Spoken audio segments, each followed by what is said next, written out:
I grew up listening to stories. Everything was a story. Everything was like, had a magic of its own.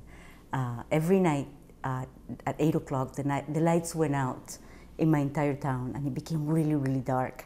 And the adults hated that because, of course, they could listen to the radio, this and that. But us children, we loved it because that was the time when we gathered around my great aunt, Nena, who was 84 years old, and when I was like 6 or 7, and she would just tell us stories.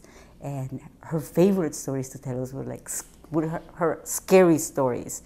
And that was like, I'm traumatized for life because of her scary stories, but we love to hear those stories. And every night we just listen to stories of Great Aunt Nena.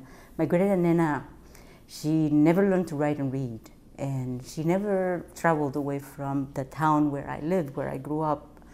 But she knew so many stories that even to this day, because you never forget the stories you're told, you know.